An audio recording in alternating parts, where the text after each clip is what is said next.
Malumunuz zekat Cenab-ı Hakk'ın bizlere, biz Müslüman zenginlere farz kıldığı bir farizadır. İslam'ın 5 şartından birisidir.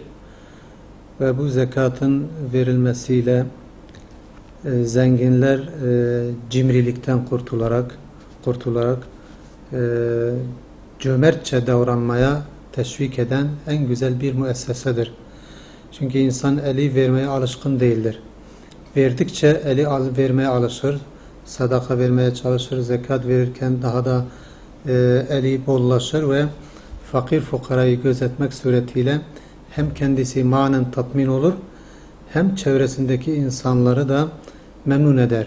Bu manevi açıdan hem zenginin kendisi zekat vermekle eli bollaşır, cimrilikten kurtulur, hem de fakir fukaraya bu malı vermek suretiyle fakir fukaranın da gönlünü hoş etmiş olur.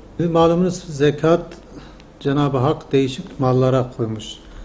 Hayvanların zekatı var. Yani küçükbaş, büyükbaş hayvanların zekatı var. Ticaret malının zekatı var. Altın ve gümüşün zekatı var. Normal bizim kullandığımız tedavüldeki olan paraların zekatı var. Bütün bu saydıklarımda Cenab-ı Hak bir miktar zekat, bir nispet zekat farz kılmıştır. Bu zekatı her sene üzerinde bir yıl geçtikten sonra ve bir yıl geçtikten sonra nisaba ulaşmış olan mallar mutlaka yılda bir zekat vermek zorundadır. Bu bir Müslüman zengin için bir farizadır. Gerçi zekat sadece Ramazan'da verilen bir fariza değildir. Üzerinde bir yıl geçtiği takdirde, o yıl geçtiği yıl hangi güne denk gelirse o gün itibariyle zekat farz kılınır. Ramazan'dan 1-2 ay sonra farz kılınmış, yani senesi o zamanda olacaksa tacil ederek Ramazan'da da vermek caizdir. Ama vermek zorunda değildir. Yani illa zekatını Ramazan'da verilecek veyahut da Ramazan dışında verilmez diye bir kaide yok. Hangi gün senesi doluyorsa, üzerinde bir sene geçiyorsa o sene orucu malının zekatını verecektir. Aynı şekilde para da evinde bir miktar para veyahut da altın veyahut da gümüş nisaba gelmişse, nisab dediğimiz 84 gram altın değerinde elinde para veyahut da altın veyahut da gümüş ve üzerinde bir yıl geçmişse bunun zekatını hesaplayacak ve 40'ta bir veyahut da %2,5'unu tespit edip altınsa o altını para değeri olarak değerlendirecek, parasal olarak değerlendirecek. İster altın verir, isterse parasal olarak değerlendirip para olarak, zekat olarak verebilir.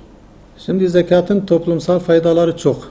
Bir kere insanların genelde fakir fukaranın zenginlere karşı kin ve nefret duyguları var. İşte kendisi fakr-ı zaruret içindeyken zenginler alabildiğin kadar zengin olan zenginleri gördükçe onlara karşı ister istemez bir kin, bir nefret, bir çekememezlik duygusuna kaplanır. Ancak zengin olan bir insan zekatını hesaplayıp bir miktar o fakr-ı zaruret içinde olan fakire dağıttığı takdirde o hem fakirin gönlünü almış olur, hoşnut sayar ve de o fakirin o zengine karşı sevgi ve saygısı artar. Böylece toplumda anarşinin yok olmasını, terörün olmamasını ve terörü engelleyen, anarşiyi engelleyen, hoşnutsuzluğu, kaosu engelleyen en güzel bir müessesedir. Yani zenginler kendi zekatını zamanında ve fakir fukaraya gözeterek, fakir fukarayı görerek onlara bir miktar zekatını vermek sureti Allah'ın bir farizasıdır, ama o farz olduğu halde fakir fukarayı gözeterek, onları görerek bir miktar para verdiği zaman o fakirin o zengine karşı hiçbir kin ve nefret duygusu kalmaz. Bilakis o kin ve nefretin yeri sevgi ve saygıya bırakacak. Onun için zekat vermenin toplumsal barışa en güzel bir müessesedir.